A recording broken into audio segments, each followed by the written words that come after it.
الحمد لله رب العالمين والعاقبة للمتقين والصلاة والسلام على سيد المرسلين سيدنا محمد خاتم النبيين وعلى آله الطيبين وأصحابه الطاهرين علينا وعليهم أجمعين. أما بعد، أعوذ بالله من الشيطان الرجيم. بسم الله الرحمن الرحيم. شهر رمضان الذي أنزل فيه القرآن هدى للناس وبينات من الهدى والفرقان. أما بعد، وقال النبي صلى الله عليه وسلم: إذا دخل رمضان فتحت أبواب الجنة وغلقت أبواب جهنم وسلسلت الشياطين. اللہ تبارک و تعالیٰ کا بے انتہا احسان اور شکر ہے، کرم ہے کہ اللہ رب العزت نے ہم سب کو یہاں اس مجلس میں جمع فرمایا اور دین کی کچھ باتیں سننے اور سنانے کی توفیق عطا فرمائی. میں نے آپ سب کے سامنے قرآن شریف کی ایک آیت پڑھی اور ایک اللہ کے نبی صلی اللہ علیہ وسلم کی حدیث شریف پڑھی. جو باتیں ہوں گی، جو باتیں بتائی جائیں گی، سب سے پہلے یہ ہے کہ بہت دھیان اور توجہ کے ساتھ میں سنیے گا، کیونکہ دین کی بات تو توجہ سے ہی سننی چاہیے. اللہ کا اتنا بڑا احسان اور کرم ہے کہ اللہ تعالیٰ نے ہم سب کو سکون اور عافیت کے ساتھ میں اس مرتبہ پھر یہ ماہ مبارک اور رمضان المبارک کا مقدس مہینہ ہم سب کو عطا فرما دیا. آپ سب واقف ہیں، جانتے ہیں کہ جو پچھلے سال رمضان میں تھے ان میں سے کتنے ایسے ہیں کہ جو اس رمضان میں نہیں ہیں، اور ہم نہیں جانتے کہ جو اس رمضان میں موجود ہیں کہ اگلے سال رمضان میں ہوں گے یا نہیں ہوں گے. رمضان المبارک کا یہ بابرکت اور مقدس مہینہ ایسا مہینہ ہے کہ جس میں اللہ تبارک و تعالی اپنے عذاب کو اٹھا لیتا ہے. اللہ کے نبی صلی اللہ علیہ وسلم نے ارشاد فرمایا: اذا دخل رمضان، کہ جب رمضان المبارک کا مہینہ آتا ہے، فتحت ابواب الجنہ، جنت کے دروازوں کو کھول دیے جاتے ہیں، وغلقت ابواب جہنم، اور جہنم کے دروازوں کو بند کر دیا جاتا ہے، وسلسلت الشیاطین، اور شیاطین کو قید کر دیا جاتا ہے. آپ سب نے دیکھا ہوگا، آپ کا تجربہ بھی ہوگا کہ رمضان المبارک کا یہ وہ مہینہ ہے کہ رمضان کا مہینہ شروع ہونے سے پہلے 4 سے 5-10 دن پہلے ایسا معلوم ہونے لگتا ہے کہ اللہ کی رحمتیں برسنی شروع ہو گئی، اور 1-2 دن پہلے تو ایسا محسوس ہونے لگتا ہے کہ گویا آج رمضان ہے اور ہم روزے سے ہیں. محسوس بھی کیا ہوگا آپ لوگوں نے، کیونکہ رمضان المبارک کے 3 عشرے ہوتے ہیں. پہلا عشرہ اولہ رحمت، پہلا عشرہ ہوتا ہے رحمت کا. رحمت کا عشرہ تو گزر گیا، دوسرا عشرہ چل رہا ہے اور معلوم نہیں کہ کتنی رحمتیں ہم نے اللہ سے حاصل کی، اللہ سے ہم نے کیا مانگا. اگر ہم اپنے نفس کا محاسبہ کریں، مراقبہ کرے، تو یہ پتہ چلے گا کہ رمضان کی جو ایام گزر گئے، کچھ نیکیاں تو ہم سے ہوئی نہیں اور رمضان کا آدھا مہینہ چلا گیا. اوسطہ مغفرت، رمضان المبارک کا دوسرا عشرہ ہوتا ہے مغفرت کا. اللہ تبارک و تعالیٰ کے سامنے ہاتھ پھیلا کر کے، گڑ گڑا کر کے مانگنا چاہیے، اپنی بخشش کرانی چاہیے. اور رمضان کا یہ وہ مہینہ ہے کہ اس مہینے کے اندر جتنی طاعات و عبادت و بندگی کی جائے گی اللہ تعالیٰ کی، اس رمضان مہینے کے اندر وہ عبادت کا اثر پورے سال پر رہتا ہے. کام تو پوری زندگی کرنا ہے، پورے سال کے سال انسان کام ہی کرتا ہے، اگر چند لمحات اگر رمضان کے لیے خاص نکال لیے جائے اور اللہ کے سامنے مانگا جائے تو اللہ عطا کرتا ہے۔ قرآن پاک میں اللہ تعالیٰ نے ارشاد فرمایا ادعونی استجب لکم، مجھ سے مانگو میں دعائیں قبول کروں گا۔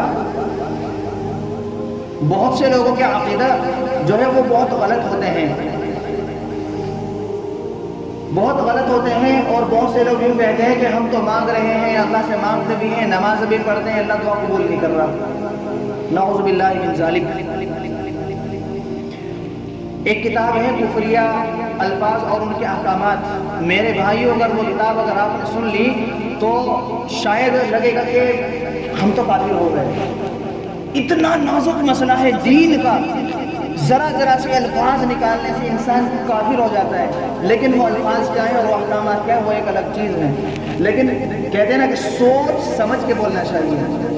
ابھی رمضان کا مہینہ چل رہا ہے کہ اپنی زبان کو اللہ کے ذکر سے تر رکھیں۔ دوسرے عشرے میں جہاں تک ہو سکے جتنا ہو سکے اللہ، ویسے تو سارا ہی رمضان کا ہی مہینہ پورا ایسا ہے کہ جتنا بھی اللہ سے مانگا جائے اتنا ہی کم ہے، جتنا اللہ کے سامنے رویا جائے اتنا ہی کم ہے۔ سحری کے لیے تو اٹھتے ہی ہیں تو 2 رکعت 4 رکعت 6 رکعت اگر تہجد کی پڑھ کر کے دو آنسو اللہ کے سامنے نکال لیے جائیں تو اللہ کتنا خوش ہوتا ہے اپنے اس بندے سے۔ حدیث قدسی ہے ہل من سائل فأعطیہ، اللہ تعالیٰ کہتے ہیں کہ کیا کوئی ہے مانگنے والا جس کو میں عطا کروں؟ کیا کوئی مانگنے والا ہے جس کو میں عطا کروں؟ بادشاہوں کے بادشاہ احکم الحاکمین کا اعلان ہو رہا ہے۔ میرے بھائی اگر ہم تصور تو کریں اور ہم سوچیں تو صحیح، ہماری زندگی تو گناہوں میں گزر گئی، قدم کا قدم گناہ ہوتے ہیں، دل میں احساس تک نہیں ہوتا، دل میں احساس تک پیدا نہیں ہوتا، احساس تک نہیں گزرتا کہ ہم سے کتنا گناہ ہو رہے ہیں۔ اس رمضان کے مہینے میں بھی نہ جانے اللہ معاف فرمائے کہ کتنے گناہ ہوتے ہیں جن کا دل میں احساس تک نہیں ہوتا، اور ہم یہ سمجھتے ہیں کہ بس کوئی بات نہیں اللہ معاف کرنے والا ہے۔ میرے بھائیوں ایک بات یاد رکھنا، رمضان المبارک کے مہینے کے اندر جیسے اللہ تبارک و تعالیٰ اجر و ثواب کو بڑھا دیتا ہے، جیسے اجر و ثواب بڑھا دیا جاتا ہے، ایک فرض کا ثواب 70 فرضوں کے برابر ہے، ایک نفل کا ثواب ایک فرض کے برابر کر دیا جاتا ہے، ایسے ہی اگر گناہ ہوگا تو وہ گناہ بھی تو ڈبل ہوگا، وہ گناہ بھی تو ڈبل ہوگا نا۔ اس لیے جتنا ہو سکے اللہ سے معافی طلب مانگے، اللہ سے مانگے۔ میرے بھائی یاد رکھنا، آج جو کچھ ہو رہا ہے پورے عالم کے اندر، جو کچھ بھی ہو رہا ہے یہ سب مسلمانوں کی بداعمالیوں کی وجہ سے ہے، یہ سب کچھ مسلمانوں کی بداعمالیوں کی وجہ سے ہے۔ اگر ہم اپنا خود کا محاسبہ کریں، آج ہم نے کیا دوسروں کے اندر برائیاں تلاش کرنی ہیں، اپنے اندر کی برائیاں میں نظر نہیں آتی۔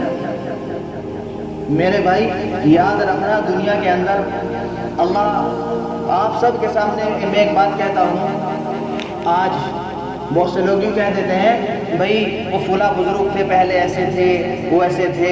یاد رکھنا ایک بات، وہ پہلے جیسے بزرگ تو نہیں رہے، لیکن تمہارے ہاتھوں میں اور تمہارے سامنے موقع ہے، آج جو کچھ تمہارے سامنے علماء ہیں، ائمہ ہیں، آج تم ان کی قدر تو کر سکتے ہو، جو تمہارے سامنے ہے ان کی قدر اور عظمت اپنے دل کے اندر تو بٹھا سکتے ہو۔ ورنہ جس نے ایک عالم دین کی تحقیر کی تو 7 نسلوں تک اللہ اس 7 نسلوں کو دین سے محروم کر دیتا ہے اللہ تعالیٰ۔ اچھا، دوسرا عشرہ میں بتلا رہا تھا کہ مغفرت کا، تیسرا عشرہ وآخرہ عتق من النار، اور رمضان المبارک کا جو تیسرا عشرہ ہوتا ہے وہ جہنم سے خلاصی یعنی آزادی کا ہوتا ہے۔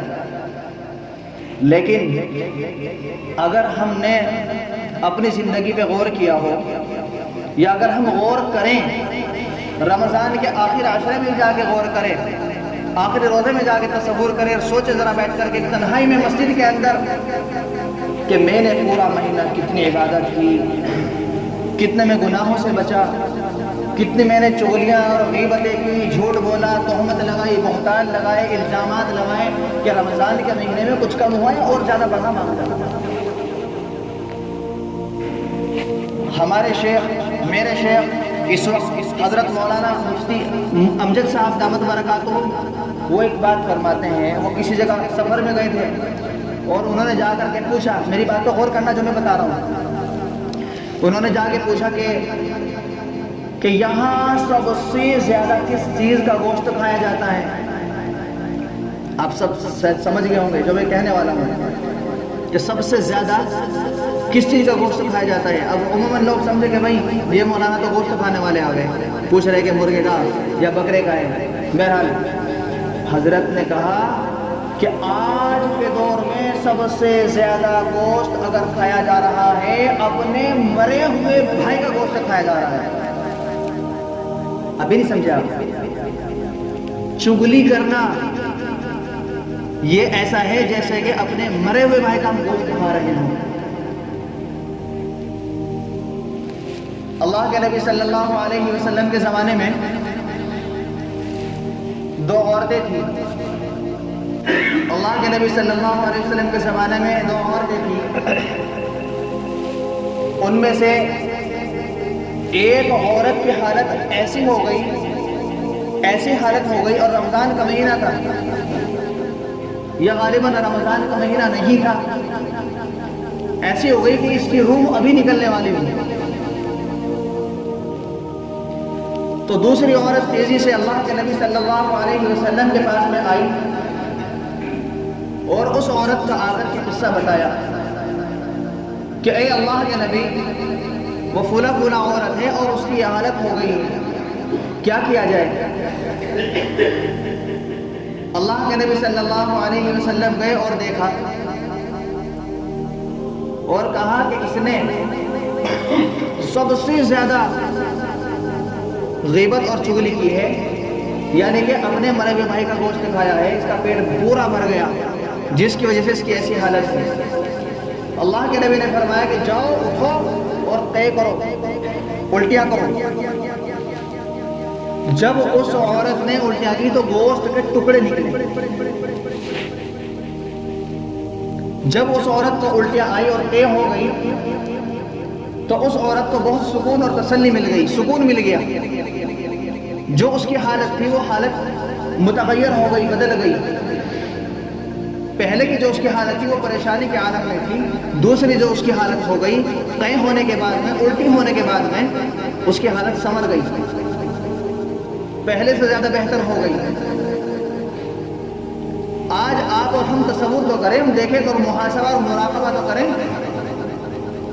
پتہ لگے گا کہ ہم کتنی چغلیاں کرتے ہیں۔ آج مسلمانوں کے اندر غیرت ایمانی ختم ہو چکی ہے، قدم بہ قدم جھوٹ بولیں گے، حد سے زیادہ جھوٹ بولیں گے۔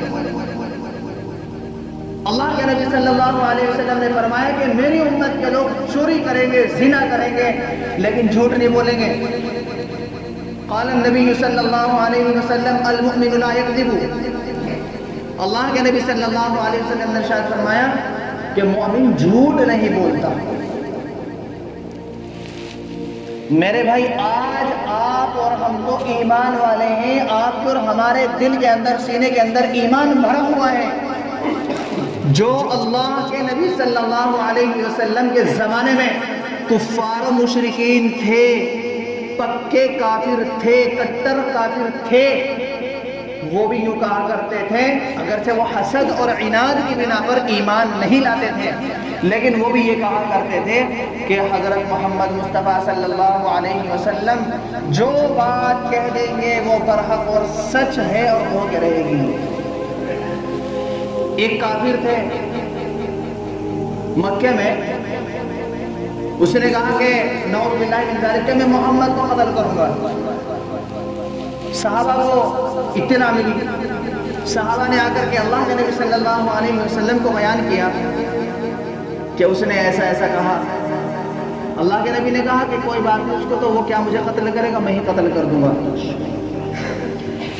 تو جب لڑائی ہوئی، لڑائی کے میدان میں اللہ کے نبی نے کچھ ہلکا سا اس کے پیر پہ کچھ مارا تو وہ اتنا زیادہ چیختا ہوا، چلاتا ہوا بھاگا، اپنے لشکر میں پہنچا، کہا کہ میں نے کہا تھا نا اور مجھے یقین تھا کہ میں نے بھلے ہی کہہ دیا کہ میں محمد کو قتل کروں گا، لیکن مجھے یقین تھا کہ محمد الٹا مجھے خود قتل کر دیں گے۔ جو مجمع کا سامنے کا لشکر تھا، انہوں نے کہا اللہ کے نبی نے آخر مارا کیا؟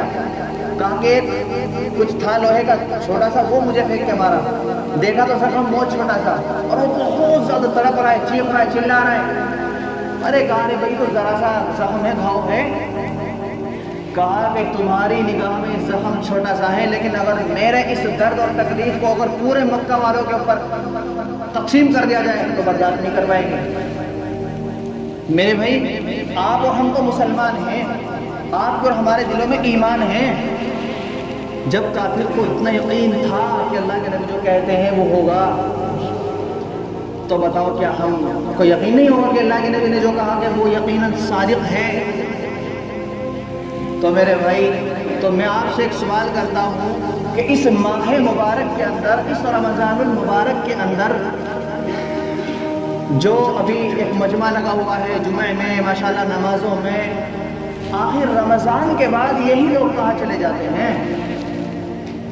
رمضان کا مہینہ تو جاتا ہے، لوگ بھی چلے جاتے ہیں، زمین نکل جاتی ہے، آسمان کھا جاتا ہے۔ سوچنے کی بات ہے، قبر میں حساب کتاب ہوگا، اللہ کو کیا جواب دو گے؟ جب روح نکلے گی اس وقت احساس ہوگا کہ ہم نے اپنی زندگی میں کیا کیا۔ جاؤ اپنے بڑوں کی قبروں پہ جاؤ اور دیکھو جا کر کے۔ آج وہ قبر والے کہہ رہے ہیں کہ کاش کہ ہمیں ایک سبحان اللہ کہنے کا موقع مل جائے، صرف ایک سبحان اللہ کہنے کا ہمیں آج موقع مل جائے۔ جیسے آج آپ اور ہم ہیں، جو آج ہمارے بڑے قبروں کے اندر پڑے ہوئے ہیں، وہ بھی یوں ہی کہا کرتے تھے کہ شروع کریں گے، کل سے شروع کریں گے، پڑھیں گے، پڑھائیں گے، لیکن آج جب وہ قبروں کے اندر ہے تو آج تڑپ رہے ہیں کہ کاش کہ ہمیں ایک موقع سبحان اللہ کہنے کا مل جائے تاکہ ہم کچھ کر لیں، ایک بار صبح صرف ایک مرتبہ سبحان اللہ کہنے کا موقع مل جائے۔ میرے بھائیوں رمضان المبارک کا مہینہ ہے، ایک ایک لمحات بہت زیادہ قیمتی ہے۔ رمضان المبارک کی بہت زیادہ قیمتی ہے۔ یہ رمضان کے 15-16 دن گزر گئے، مجھے خود یہ محسوس ہو رہا ہے کہ رمضان کا مہینہ آدھا گزر گیا، کچھ بھی نہیں ہوا، کچھ بھی نہیں گزری، ہم نے کیا کیا؟ کچھ بھی نہیں کیا۔ جب انسان محاسبہ کرتا ہے تو پتہ لگتا ہے میرے بھائیوں، تو اس وقت احساس ہوتا ہے کہ ہم نے تو کیا کرنا تھا اور ہم نے کچھ بھی نہیں کیا۔ اور ایسے ہی پورا رمضان کا مہینہ بھی گزر جائے گا، ایسے ہی پورا سال گزر جائے گا، ایسے ہی زندگی گزر جائے گی، ایسے ہی آپ اور ہم قبر کے گڑھے میں جا کے لیٹ جائیں گے۔ موت کی سختی بہت خطرناک ہوتی ہے۔ حل من سائل فأعطیہ، کیا کوئی ہے مانگنے والا جس کو میں عطا کروں؟ صرف یہی نہیں ہے، مانگنے سے مراد ہر چیز آتی ہے، اپنی بخشش، اپنی صحت، کوئی روزگار، اور بھی بہت ساری چیزیں۔